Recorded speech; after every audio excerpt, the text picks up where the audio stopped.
जय हिंद दोस्तों, स्वागत है आप सभी का एक बार फिर से हमारे YouTube चैनल दी कॉपी पेन में।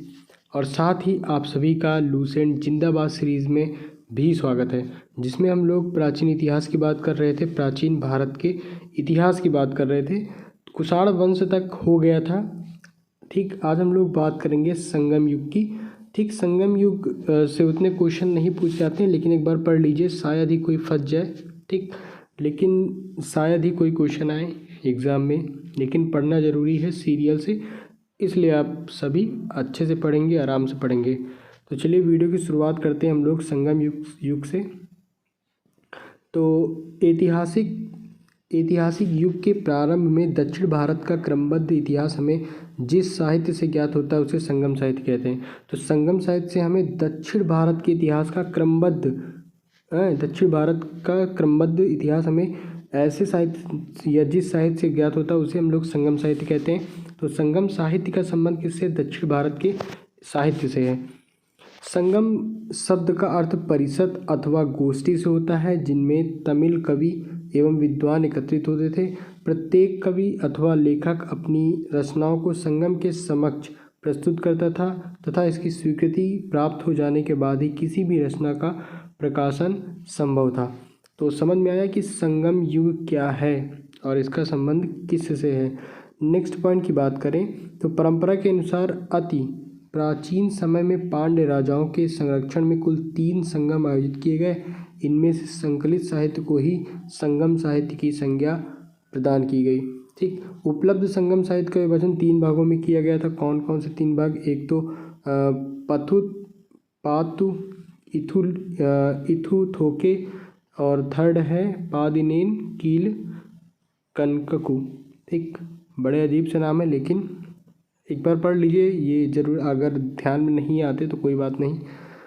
अगला पॉइंट है कि तिरुवल्लुर कृत कुराल तमिल साहित्य का एक आधारभूत ग्रंथ बताया जाता है। इसके विषय त्रिवर्ग, आचार्य शास्त्र, राजनीति और आर्थिक जीवन एवं प्रणय से संबंधित हैं। अब भाई कुछ देखते हैं स्थान और जब ये संगम हुए।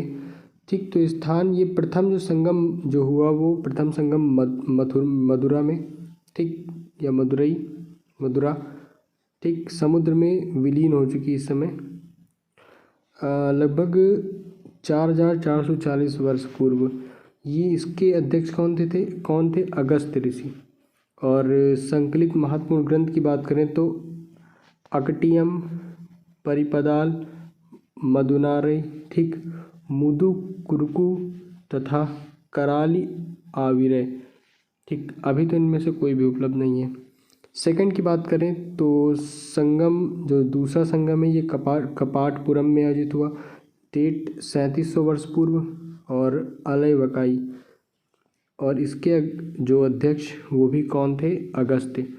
ठीक, और संकलित महत्वपूर्ण ग्रंथ तो तोल्काप्पियम, ठीक है, तोल्काप्पियम, तमिल व्याकरण, रचनाकार तोल्काप्पियम, ये क्या था? एक तमिल व्याकरण था।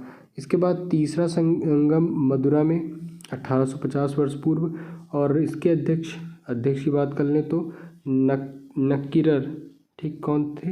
नक्किरर। और नेदुन थोके, कुरुन थोके, नत्री नई, एनकुरु, भुरु, परिपादल, कुथु, वरी पेरिसय तथा सित्रिसय आदि ये सब संकलित ग्रंथ थे।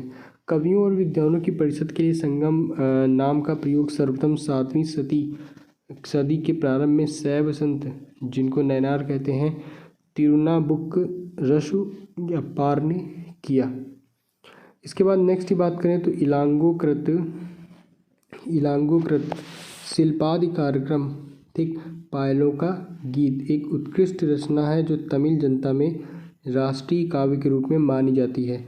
इनमें 30 सर्ग हैं जिन्हें 3 खंडों में लिपिबद्ध किया गया है। यह बौद्ध रुझान वाला महाकाव्य है। इसमें कावेरीपट्टनम के कोवलन, उनकी पत्नी कणगी एवं नर्तकी माधवी की प्रेम कहानी है। तो ये आप ध्यान में रख सकते हैं। इसके बाद नेक्स्ट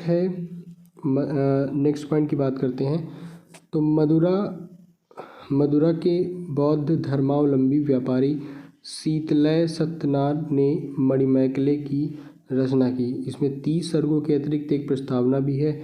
इसमें जैन प्रभाव है। इसमें राजकुमार उदय कुमारन एवं मणिमेकलई, ठीक, कोवलन एवं नर्तकी माधवी की पुत्री की प्रेम कहानी है। इस ग्रंथ की कहानी दार्शनिक एवं शास्त्रार्थ संबंधी बातों के लिए बनाई गई है।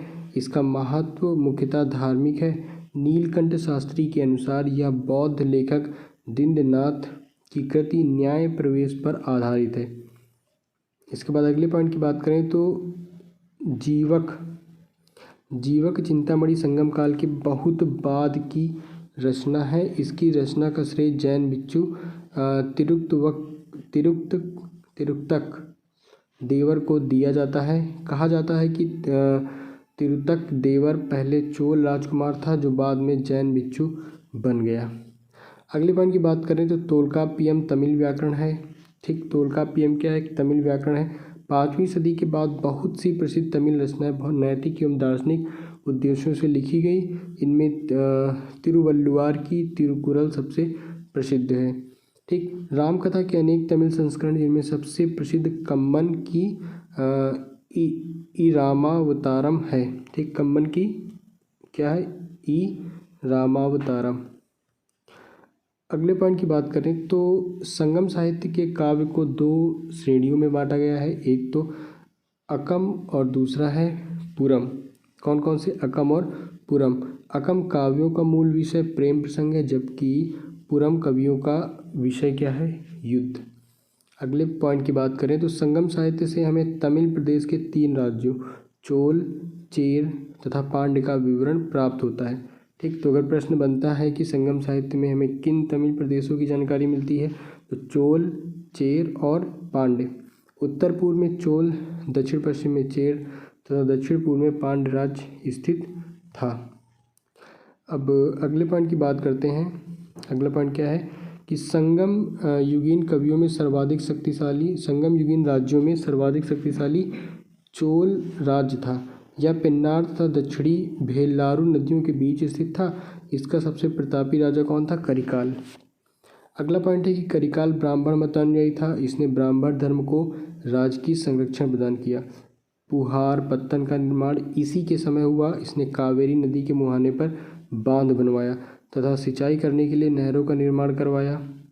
पेरू नानुन्नपादे में करिकाल को संगीत के सप्त सुरों का विशेषज्ञ बताया गया है। किसको? करिकाल को। सेकंड क्या है कि संगम युग का दूसरा राज्य चेर था, जो आधुनिक केरल प्रांत में स्थित था। इस राज्य के प्रमुख राजा जैसे उदयनजीरल, ठीक, और नेंदुजीरल आदन एवं सेनगुट्टुवन, ठीक, सेनगुट्टुवन थे इस वंश के प्रमुख राजा। सेनगुट्टुवन ने अधिराज की उपाधि ग्रहण की। इसने पत्तिनी नामक धार्मिक संप्रदाय को समाज में प्रतिष्ठित किया। ठीक, पत्तिनी नामक धार्मिक संप्रदाय को। संगम युग का तीसरा राज्य पांड्य था, जो कावेरी के दक्षिण में स्थित था। इसकी राजधानी मदुरा में थी। पांड्य राजाओं में नेंडुजेलियन सबसे शक्तिशाली था। तो ये तो राजाओं की बात हुई। इसके बाद संगम युग में मंत्रियों को अमाईचान तथा अमाईचार कहा जाता था।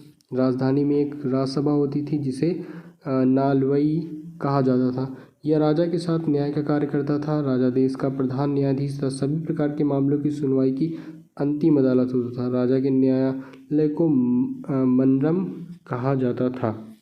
नेक्स्ट पॉइंट है कि चोरी तथा व्यभिचार के अपराध के लिए मृत्युदंड दिया जाता था। झूठी गवाही देने पर जीभ काट ली जाती थी। ठीक, अगला पॉइंट है भूमि कर नगद तथा अनाज दोनों रूपों में अदा किया जाता था। यह उपज का 6वां भाग होता था, किंतु कभी कभी इसे बढ़ाया जाता था। व्यापारियों से सीमा शुल्क एवं चुंगी वसूल की जाती थी। नेक्स्ट है कि सेना जो है वो चतुरंगड़ी थी, जिसमें अश्व, गज, रथ, पैदल सिपाही सम्मिलित थे। नगाड़ा एवं शंख बजाकर सैनिकों को बुलाया जाता था। युद्ध भूमि में वीर गति पाने वाले सैनिकों के सम्मान में पत्थर की मूर्ति बनवाए जाने की प्रथा थी। ठीक, तो ये संगम युग के संबंध में हम लोग बात कर रहे हैं। नेक्स्ट है कि राजा अपने आवास की रक्षा के लिए सशस्त्र महिलाओं को तैनात करता था। अगला है कि संगम काल में समय जानने के लिए जल घड़ी का प्रयोग किया जाता था। नेक्स्ट है कि तमिल प्रदेश में ब्राह्मणों का उदय सर्वप्रथम संगम काल में हुआ। जो समय का सबसे प्रतिष्ठित वर्ग था, इसकी हत्या को पहले बड़ा अपराध माना जाता था। संगमकालीन ब्राह्मण मांस भक्षण करते थे तथा सुरा पीते थे। इसके बाद नेक्स्ट की बात करें तो ब्राह्मणों के पश्चात युगीन समाज में विल्लार वर्ग का स्थान था। इसका मुख्य कार्य कृषि था। नेक्स्ट है कि संगम साहित्य में व्यापारी वर्ग को वेनिगर कहा जाता था। और अगला है कि संगम साहित्य में दास प्रथा के अस्तित्व का प्रमाण नहीं मिलता है। याद रखिएगा कि संगम साहित्य में दास प्रथा के अस्तित्व का प्रमाण नहीं मिलता है। संगमकालीन कुछ अन्य वर्ग देख लेते हैं। जैसे पुलैयन दस्तकारों का एक वर्ग था जो रस्सी तथा पशुचर्म की सहायता से चारपाई एवं चटाई बनाने का कार्य करते थे। कौन? पुलैयन। इसके बाद एनियर शिकारियों की एक जाति और मलवर जो थे लूटपाट करने वाली की जाति थी। अगले पॉइंट की बात करें तो नेक्स्ट पॉइंट है कि तोल्काप्पियम नामक तमिल रचना से ज्ञात होता है कि संगम काल में विवाह को संस्कार के रूप में मान्यता प्रदान की गई थी। इसमें हिंदू धर्मशास्त्रों में वर्णित विवाह के 8 प्रकार के कौन कौन से विवाह, जैसे ब्रह्म, देव, आर्ष, प्रजापत्य, असुर, गांधर्व, राक्षस तथा पैशाच का उल्लेख मिलता है। अगला है कि प्रणय विवाह की मान्यता दी गई थी जिसे पंचत्रिणय कहा जाता है। एक पक्षी प्रणय को कैकिणय व अनुचित प्रणय को पेरुंदिणय कहा गया है। अगला है कि संगम काल में चावल मुख्य खाद्यान्न था। इसे दूध में मिलाकर सांभर नामक एक खाद्यान्न तैयार किया जाता था। तो सांभर। इसके बाद अगला पॉइंट है संगम युग से रिलेटेड, वो ये है कि नर्तकियों व गायकों के दल घूम घूम कर लोगों का मनोरंजन किया करते थे। संगम साहित्य में इन्हें पाड़र और विलैडियर कहा गया है। तमिल साहित्य में मच्चेलियर तथा ओवैयर जैसी कवित्रियों की चर्चा हुई है, जिससे स्पष्ट है कि इस काल की स्त्रियां सुशिक्षिता होती थी। अगला पॉइंट है कि संगम काल के लोग कौवे को शुभ पक्षी मानते थे। ठीक, कौवे को शुभ पक्षी मानते थे जो अतिथियों के आगमन की सूचना देता है। अभी भी कौवा अगर आपके घर की छत पर बैठ के काँव काँव बोलता है तो फिर मम्मियाँ लोग कहती हैं कि जैसे आज कोई आने वाला है। वैसे ही ये लोग कौवे को अतिथियों के आगमन की मतलब एक प्रकार से सूचक मानते थे। कौवे नाविकों को सही दिशा का भी बोध कराते थे। इस कारण सागर के मध्य चलने वाले जहाज़ों के साथ उन्हें ले जाया जाता था। अगला कि संगम काल में समाधियों के स्थान पर पत्थर गाड़ने की प्रथा थी। इन्हें वीरगल तथा वीर प्रस्तर कहा जाता था। इनकी पूजा भी होती थी। प्रायः युद्ध में वीरगति प्राप्त सैनिकों के सम्मान में खड़े किए जाते थे। अगला पॉइंट है कि संगम काल में किसानों को वेल्लार तथा उनके प्रमुख को वेलिर कहा जाता था। अगला, इस संगम साहित्य से पता चलता है कि समाज के निम्न वर्ग की महिलाएं भी मुख्यतः खेती का कार्य किया करती थी। इन्हें कड़ैसीवर कहा गया है। अगला पॉइंट है कि संगम काल में चोलों की समृद्धि का मुख्य कारण उनका सुविकसित वस्त्रोद्योग था। ठीक, पांड्य राज्यों में कोरकई, सलियूर एवं चेर राज्य में प्रमुख बंदरगाह था। कोरकई मोती खोजने का प्रमुख पत्तन था।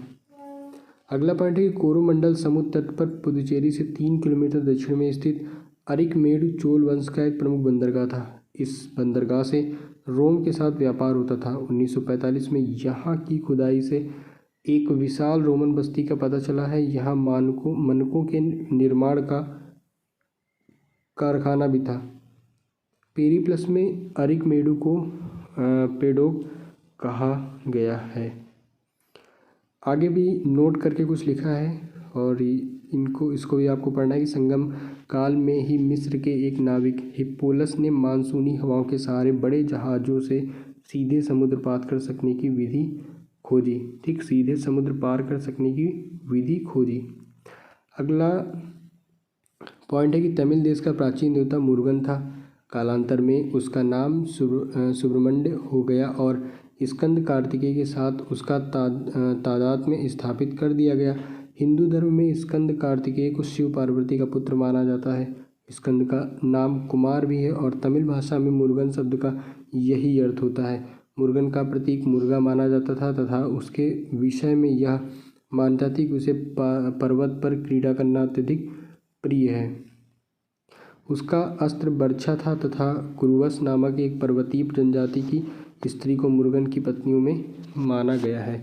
तो इस प्रकार आज का जो वीडियो यहीं पे समाप्त होता है और संगम युग से संबंधित जितनी भी महत्वपूर्ण बातें थी हम लोगों ने कर ली है। तो आई होप आज का वीडियो आपको अच्छा लगा होगा, तो इसको अच्छे से पढ़ लीजिए, 2-3 बार रिवीजन कर लीजिए। ठीक, बाकी छोटे छोटे पॉइंट जो आपको लगते हैं कि हाँ ये याद करने चाहिए, पेपर में आ सकते हैं, तो उनको आप ज़रूर याद करिए। बाकी कई पॉइंट को आप स्किप कर सकते हैं। ठीक, तो वीडियो में अंत तक बने रहने के लिए आपका बहुत बहुत धन्यवाद। मिलते हैं हम लोग अपने अगले वीडियो में। तब तक अच्छे से पढ़ाई करिए, स्वस्थ रहिए और मस्त रहिए।